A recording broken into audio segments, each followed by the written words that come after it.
It's another pepper picking day today. Lots of them are going red, so it's a perfect time to start getting some of them off of the vine. I have Grace in here helping me today pick peppers. We just have a lot to do. I'm super excited to show you how gorgeous all of these peppers are. I'm going to start over here with these Tabasco peppers, and most of them, if you can see these little yellow peppers, most of them are still yellow and not ready, but there are some red ones deep inside there that I'm going to start harvesting today.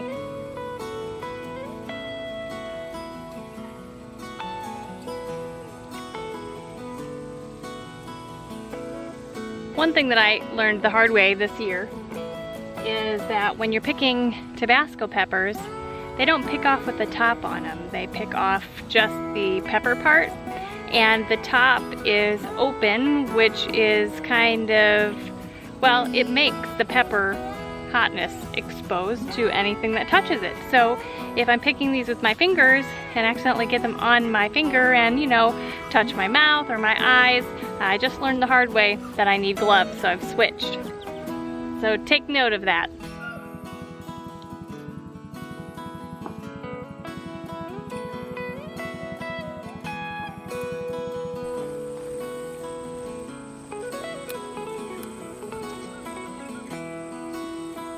Next up for me are the Monero peppers.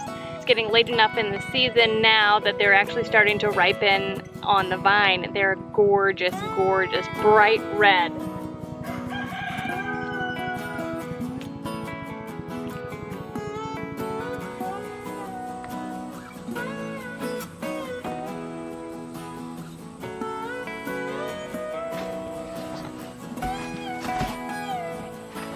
Have some red jalapenos. Grace is gonna pick the red ones, or the almost all red ones. And I am over here by next door, next to the paprikas. So I'm going to pick the red or orange paprika peppers. Well, this is the extent of our pepper harvest for the day. The Monero peppers I'm going to be drying and powdering. The Tabasco peppers will be my first attempt at making Tabasco sauce. Cayennes will be dried. The paprikas will be dried and powdered. The red jalapenos, I'm actually going to try a sriracha sauce for the first time. And the bell peppers will be diced and frozen. Now that I have all these peppers in the house and spread out on the table, I can see how absolutely gorgeous they are. Look at the color of all of these. It really is just spectacular. And also now that I have them in the house, I can get them ready to use them in my cooking. And I'm gonna do that by dehydrating these three kinds of peppers. The star of the show are these paprika peppers. I've been looking for a couple years for the perfect pepper to replace paprika in all of our dishes. Last year I tried a pimento pepper, which was fine, but it's not a paprika pepper.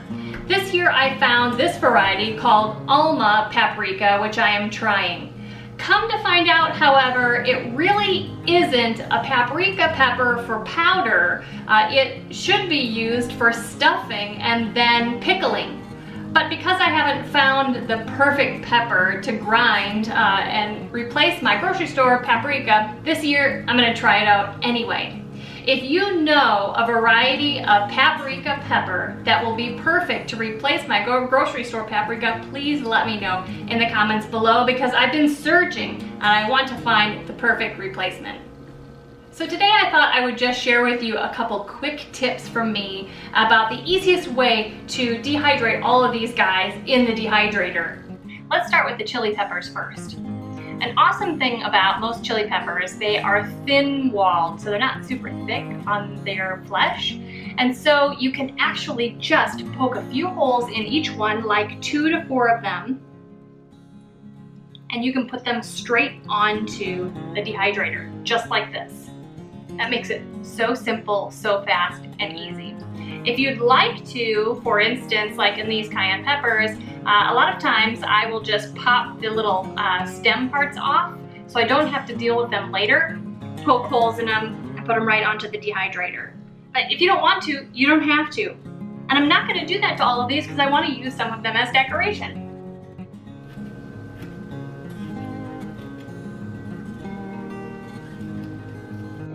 A word of caution, you guys, these suckers are spicy, so I've put some gloves on. You should do that too.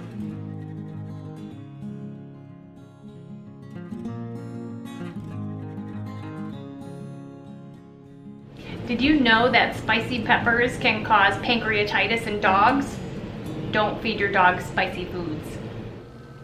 Same goes with the Monero peppers. These are relatively thin-walled inside, and you just need to poke some holes in there. I would say 4 on these bigger peppers, and put them right onto the dehydrator. I do tend to cut most of the stem off, only because it saves me room in the dehydrator. But I tell you, in a day or so, all of these will be dehydrated perfectly.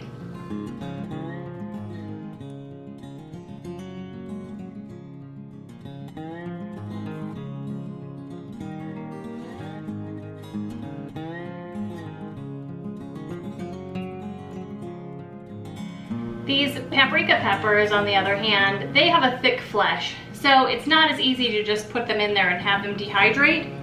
So I cut out the middle part that has all of the seeds inside, and I just pop that out, okay? Pop that out just like that. And I take out all of the seeds that are inside and any of the middle stuff that's there. And then I cut it into 4 pieces, which is really just a more manageable size for the dehydrator. And I just put the pieces in there.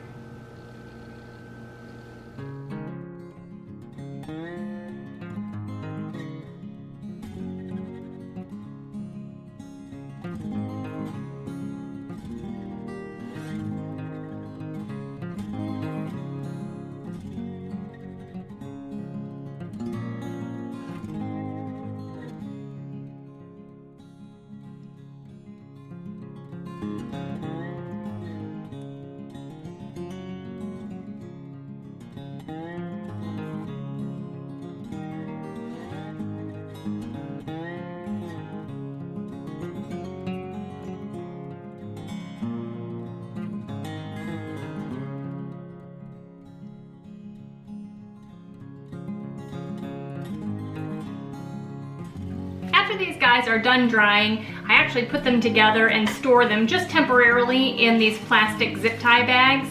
I used to store them in big mason jars until I was ready to grind them up, but golly, they just take up so much space. So this way I could just put them in a cupboard somewhere. They can pile all on top of each other, and when I have a full bag or free time, whichever one comes first, I can pull them out and grind them, and then I do store them in mason jars in the powdered form. On to grinding these guys up. Okay, I think actually it's pretty self-explanatory. I'm going to use, well, I guess this is a knockoff of one of those bullet blender things. We've had this forever and we use it for everything and it works like a champ. If you don't have something like this, you could use a blender. You could probably use a food processor, but I prefer something a little bit smaller. I'm starting with the paprika today because I'm so excited to get going with it. And so I'm just gonna put some of these down into the cup and just grind it on up. Now another nice thing about the way that I prepared these ahead of time is that there's no stems, there's no seeds, so I don't need to worry about separating those at this point. That can be a little bit of a challenge. So I'm gonna fill this up about halfway or 3/4 of the way and start blending it up until it looks to be mostly in a powder form. The blade I'm using looks like this. I don't know what it's called or really how to describe it, but that's what it looks like. Hold on, I forgot to tell you that when you're crushing up and powdering these hot chili peppers, wear gloves, remove the stem, and try to shake out as many of the seeds as possible. They can be bitter and they're super hot. Okay, here we go. Let's hope for the best.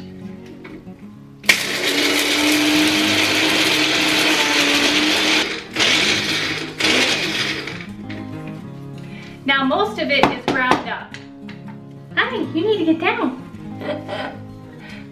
Most of this is ground up, so what I need to do now is sift it through a little strainer to get the powder separated from any of the bigger chunks.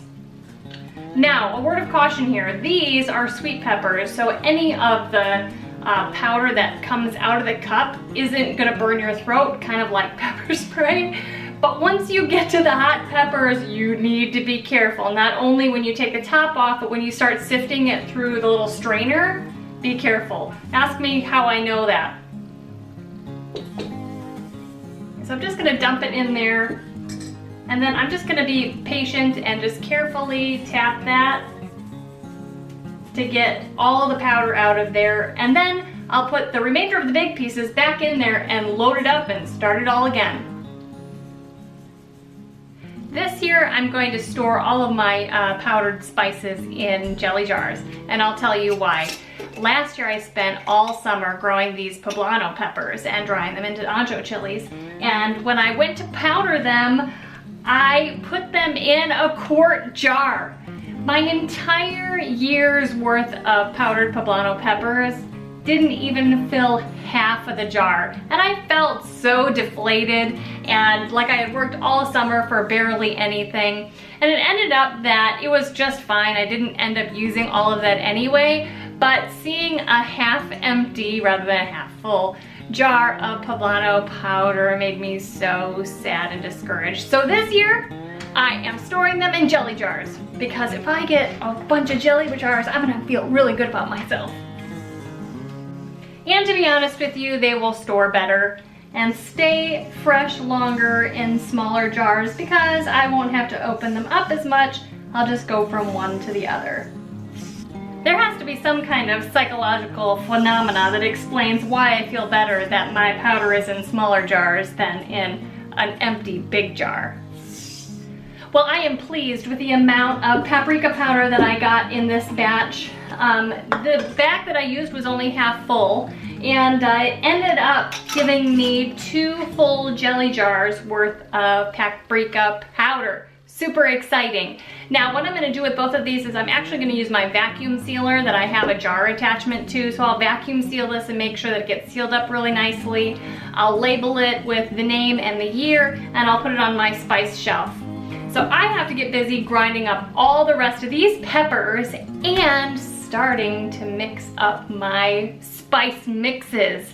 Coming up soon, in the next maybe week or so, I'll share with you at least a couple spice mixes that you can make from the peppers that you grow at home too.